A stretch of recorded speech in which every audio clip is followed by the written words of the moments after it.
Pasi kreu të gjitha këto fjalë të drejtuara popullit, hyri në Kafarnaum. Një centurion e kishte shërbëtorin të sëmur në fill të vdekjes. Shërbëtorin e kishte fort për zemër. Centurioni, kur dëgjoi për Jezusin, dërgoi disa kryepleq judeqe të lusin të vijë e të shëroi shërbëtorin. Ata kur arritën te Jezusi, zunë t'i lutën e t'i përlutën: "Meriton ta kryesh këtë nder, sepse e do popullin ton." Ai na e ndërtoi edhe sinagogën. Jezusi shkoi me ta, e kur ishte jo fort larg shtëpisë, centurionin dërgoi miqt e vet për t'i thënë: "Zotri, mos u mundo më tepër se nuk jam i denjtë të hysh nën pullazin tim. Prandaj edhe nuk e çova veten të drejtë të dal përpara, por vetëm prej urdhrit me një fjalë e do të shërohem shërbëtorit im. Sepse edhe unë, ndërsa vetëm njeri që varem prej tjetërkujt, prap kam nën urdhër ushtarët dhe i them njerit: shko, dhe ai shkon, një tjetër eja, dhe ai vjen, shërbëtorit tim bëj këtë, dhe ai e bën." Jezusi kur i dëgjoi këto fjalë u mrekullua, u kthye ka populli që po e ndiqte dhe i tha: "Po ju them, as në Izrael nuk e gjeta një fe kaq të madhe." Kur të dërguarit u kthyen në shtëpi, e gjetën shërbëtorin shëndoshë mirë, të ngjallunit e djalit të vejushës së Nainit. Pastaj Jezusi u nis për në qytet që quhej Nain. Me të shkonin nxënësit e tij dhe turmë e madhe e popullit. Kur ai ju afrua dyerve të qytetit që së po sillnin përjashtë qytetit një të vdekur, djalin e vetëm të nënës, e kjo ishte vejë, e përcjellnin shumë banorë të qytetit. Kur e pa zotëria, pati dhimbje për të dhe tha: "Mos qaj." U afrua, preku vigun, ata që e mbartën u ndalën. Ai tha: "Djalosh, ty po të them, çohu." I vdekuri u çu dhe nisi të flasë. Jezusi i Allah së emës. Të gjithë i kapi frikë e madhe dhe lëvdonin hyin duke thënë: "Profeti i madh u duk ndër ne." Hyi e pa popullin e vet.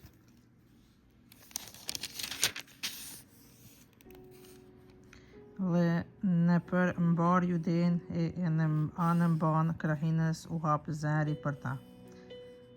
Për të gjithë këto u bë me dije Gjonin, nxënësin e tij. Gjoni i thirrri 2 prej nxënësve të vet dhe i dërgoi te zotëria për të pyetur: "A je ti ai që duhej të vijë, apo duhet të presim një tjetër?"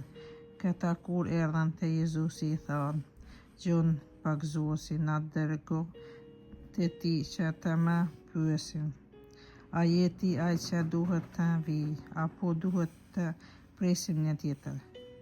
Shi në atë çast Jezusi shëroi shumë njerëz, sepse njerëz prej sëmundjesh, prej dhimbjesh, prej shpirtash të ndyrë dhe shumë të verbërt u uroi dritën e syve. Atëherë u përgjigj: "Shkoni e tregoni Gjonit çka pat e çka dëgjuat. Të verbërt po fitojnë dritën e syve, të shqeptët po ecin drejt, të gërbult po pastrohen, të shordhët po dëgjojnë, të vdekurit po ngjallen, skamnorëve u shpall ungjillin. I lumi ai që nuk do ta bjerë besimin në mua." Kur të dërguarit e Gjonit shkuan Jezusi filloi të flasë turmas për Gjonin. Ç'dollët ta shihni në shkëlqy. Një kallam që e tund era.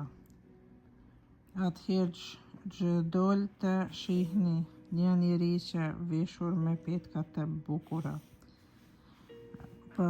Porse njerëzit që veshin me petka të bukura me shkëlqim e jetojnë në kënaqësi, banojnë në pallate mbretërore, por çka atëherë dolën ta shihni një profet, po unë po ju them, edhe më tepër se një profet, Gjoni është ai për të cilin u shkrua në shkrimin shenjtë, që unë po i dërgoj lajmëtarin tim para tejet, për ta bërë gati para tejet edhe ullën tënde.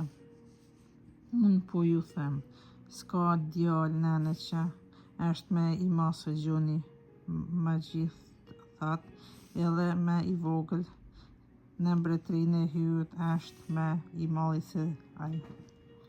Populli mbar që e dëgjoi edhe vetë të gërmbëllësit duke u pagëzuar me pagëzimin e Gjonit e dëshmuan drejtësinë e hyrit, kurse farizejt e mësuesit e ligjit, duke mos pranuar të pagëzohen prej tina, e përbuzën planin e hyrit që kishte për të mirën e tyre. Me këtë prati krahasoi njerëzit e kësaj brezërie, kujt i përngjasin. U përngjasin familjarëve që rrinë ndër sheshe dhe therasin njëri tjetrin sipas asaj fjale. Ne uram për ju, fytyvet e ju nuk kërcyet, bëjmë gjem e ju nuk vajtuet. Erdhi Gjoni pagëzues, as nuk hangri buk, as nuk piu verë, e ju thoni, ka në trup djallin, erdhi biri i njeriut, kur ha e pi e ju thot, ja gopçi, pianeci, miku i tagërmbëllësve e i mëkatarëve, por urtësi i japim të drejt bijt e saj. Një farize e grisht Jezusin për buk, ai hyri në shtëpinë e fariseut dhe u ul në tryez. Kur pa hyi mendo me njëherë një grua që ishte mëkatare e njohur në qytet. Ajo kur mori vesh se Jezusi gjendej në tryez në shtëpinë e fariseut, mori një enë albastri me parfum, zuri vend pas tij te këmbët e tij dhe duke qarë filloi me lot t'ia laj këmbët, t'ia fshi me flokë, t'ia puthi e t'i lyj me parfum. Kur e pan këtë gjë, fariseu që e kishte thirrur mendoi me vete, po ta ishte ky profet do të dinte se kush dhe çfarë gruaje është kjo që po e prek përket se është mëkatare. Jezusi mori fjalën dhe i tha, Simon, duhet diçka të më të them. Fol, mësues, ju përgjigj ai. Një huallens, vazhdoi Jezusi, kishte 2 detorës. Njëri e kishte 500 e tjetri 50 denar. Pasi nuk kishin me çka t'ia kthenin, u afali të 2 cili prej tyre do të doj më fort. Simoni ju përgjigj. Mendoj se ai që i cili fali më shumë, mirë pleqërove, i tha Jezusi. Dhe si u soll ka gruaja, i tha Simonit. apo e sheh këtë grua hyra në shtëpinë tënde, ti nuk me le ujë për të larë këmbët. Kjo përkundrazi me lut mi lau këmbët e mia flokët e kurse mi fsheu.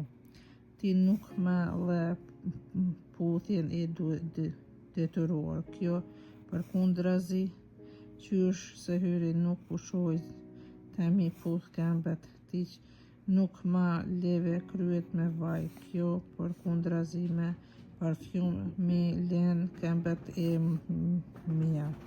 Këndej po të them, ua fal lënëm katet e shumta sepse tregoj dashuri të madhe. Ai të cilin i falen me pak dashuri tregon. Atëherë i tha gruas, të janë falem katet. Ata që ishin në tryez me të filluan të mendojnë në vete, kush është ky që po fal edhe mkatet?